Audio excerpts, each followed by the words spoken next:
जो क्रांतिकारी जय भीम हम सूरज कुमार जनादेश भीमवार 4 फरवरी को एक कार्यक्रम होने वाला है कसावा में। कसावा सभी लोग जानते ही होंगे, शिवराम और तलेग्राम के बीच में। वहाँ पर चंद्रशेखर भैया आ रहे हैं, नगीना के सांसद है और भीम आर्मी के चीफ हैं और आजाद समाज पार्टी से राष्ट्रीय अध्यक्ष हैं। आज इसलिए रहे क्योंकि हम लोगों की हक और आवाज़ की जो है दबी हुई है। कहने को तो हम लोग 85% है, इसमें SC ST OBC और मुस्लिम समाज आता है, लेकिन 85% के नाम से हम लोगों को मिल के रहा सिर्फ मिल रहा। एक रोटी है जिसमें 85 लोग मिलके खा रहे हैं और 99 रोटी जो है 15 लोग मिलके खा रहे हैं। मतलब 85 लोग मिलके सिर्फ एक रोटी वही पिंड है और 15 लोग 99 रोटी खा रहे हैं। तो ये गलत है कि नहीं है? गलत क्यों है? क्योंकि हम सब लोग कहीं ना कहीं से मतलबी और स्वार्थी हो गए हैं, एक तरीके से आलसी ज्यादा हो गए हैं। हम लोग मिशन को आगे बढ़ाना नहीं चाहते हैं, संघर्ष करना नहीं चाहते हैं, और जब संघर्ष नहीं करेंगे तो कुछ मिलेगा भी नहीं। होता क्या, अभी जैसे वोटिंग चल रही है, SI वाला काम चल रहा है, तो वोट बनवाने में बहुत कम लोग दिलचस्पी दिखा रहे हैं। वहीं अगर प्रधानी वाले वोट में बहुत दिलचस्पी दिखा रहे हैं। प्रधानी वाले वोट इसलिए दिलचस्पी दिखाते हैं कि उसमें कुछ ना कुछ मिल जाता है। अभी जिला पंचायत और विधायकी चुनाव थोड़े बड़े चुनाव होते हैं, इसमें सिर्फ पार्टी बेस्ड चुनाव होता है, व्यवहार देखा जाता है, ज्यादा मिल कुछ नहीं पाता है, कम ही लोगों को कुछ ना कुछ मिल पाता है। तो हम लोग जब अपनी हक और अधिकार की जो आवाजें हैं उठाने के लिए कोई नेता नहीं चुनोगे तो कुछ नहीं हो पाएगा।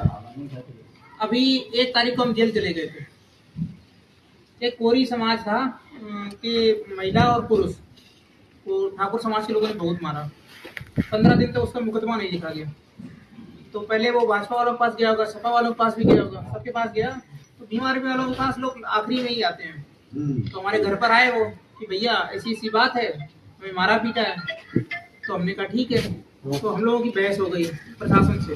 प्रशासन मुकदमा लिखने को तैयार ही नहीं था। फिर हम लोगों ने कहा कि मुकदमा नहीं लिखा जाएगा तो हम लोग आंदोलन करेंगे।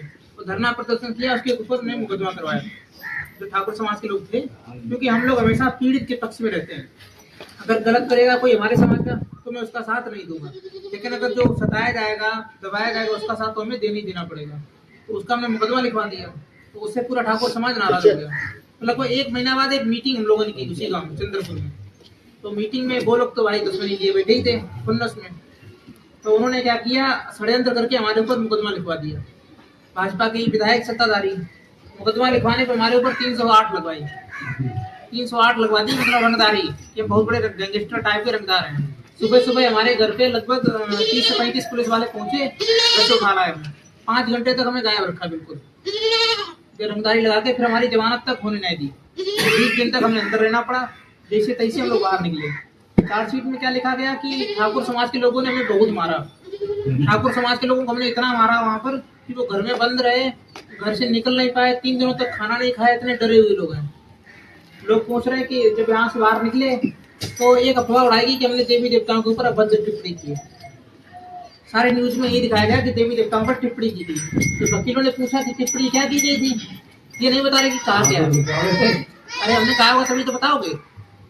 एक लड़की थी आसिफा, उसी के बारे में हम लोग बता रहे थे। आसिफा मर्डर केस कांड हुआ था, कठुआ कांड जिसे बोलते हैं। तो 8 साल की एक बच्ची थी मुस्लिम समाज की, उसे हिंदू मंदिर में बलात्कार किया गया था 8 दिनों तक। तो वो कहानी हर अखबार में निकली थी, हर जगह निकली थी। उसके लिए कैंडल मार्च भी हम लोगों ने निकाला था, मोमबत्ती वाला। हम लोग CSE में पढ़ते थे।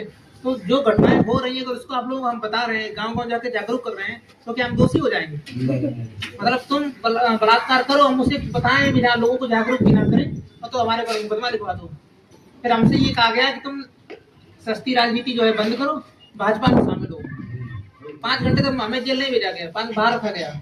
जब उनकी बात हमने मानने से मना कर दिया तब हमें जेल भेज दिया गया। इस प्रकार जो तानाशाही चल रही है, उन्हें ये लग रहा है कि हमेशा भाजपा की सरकार रहेगी। ये गलत फहमी है वो लोग, उन्हें लग रहा है कि वो गलत भाजपा की हमेशा सरकार रहेगी, हमेशा तानाशाही रहेगी। आप लोगों ने एक चीज देखी होगी कि गेंद को हम लोग जितना नीचे जमीन की तरफ मारते हैं उतनी ही वो ऊपर जाती है। कि भाजपा की जो तानाशाही है, जितना ही हम लोगों को दबाने का प्रयास करेंगे उतना ही हमारा समाज जागरूक हो रहा है। उन्हें कहीं ना कहीं लग रहा है। जेल जाने के बाद बहुत से लोग जागरूक हुए, लेकिन हमारे समाज की अच्छाई ये है कि जब हम जेल गए तो हमारे पापा से 1 रुपए भी नहीं लिया गया। किसी वकील ने कोई खर्चा नहीं लिया। मिलाई से लेकर जो भी खर्चा होता था हमारे समाज के लिए ही वो लोग ही करते थे। बहुत से लोग, कम से कम हजारों लोग लड़ाई करने जाते थे।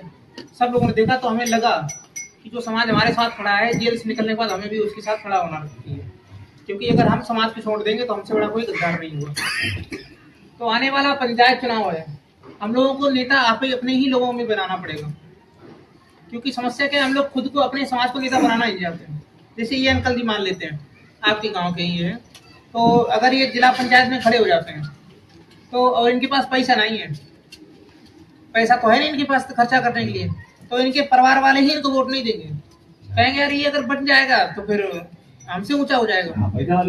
मतलब ये है कि इनका हाथ नहीं पकड़ेंगे और दूसरे का पैर पकड़ लेंगे। हमारे समाज के ऐसे लोग हैं, और अगर एक बार ये खड़े भी हो गए, आजकल क्या है, राजनीति में ईमानदार लोग बहुत कम मिल रहे हैं। उसमें गलती किसकी है? हम ही लोगों की गलती है, क्योंकि हम लोग ईमानदार को आगे बढ़ाते ही नहीं है।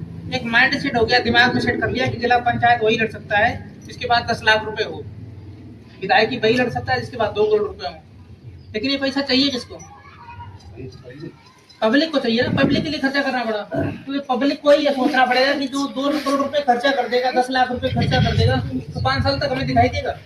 विकास क्या करेगा? तुम्हें खाई चाहिए। कोई विधायक हमें नहीं लगता है कि चुनाव जीतने के बाद उसने पूछने आया कि भैया नाली बनी कि नहीं बनी, सड़क बनी कि नहीं बनी, कोई मतलब नहीं, किसी को मतलब नहीं होता है। उसकी गलती किसकी? हम लोगों की। हम लोग अपने लोगों के बीच में नेता ढूंढने नहीं जाते हैं। अब वो जिसके 2 करोड़ रुपए खर्चा करेगा वो जाहिर अरबपति व्यक्ति होगा, उसका कम से कम 50 करोड़ की तो प्रॉपर्टी होगी। अपना 50 करोड़ वालों की बराबरी कर पाएंगे ना, आप इनको वोट दोगे। और उसने किसी अमीर आदमी आपके घर पे आ गया, चाय पी ली और पैर छू लिए, तब तो जान लो आप लोग बिल्कुल उसके पीछे पीछे घूमने लगोगे। वही जनता अगर आपके संग जाए, दिन भर मेहनत करें, आपके पैर छुए, तो आप इनको वोट नहीं दोगे। तो कहीं ना कहीं हम लोगों को अपनी मानसिकता जो है ना सुधारनी पड़ेगी। जब तक हम लोग नहीं सुधरेंगे, राजनीति में कुछ नहीं होना पड़ेगा।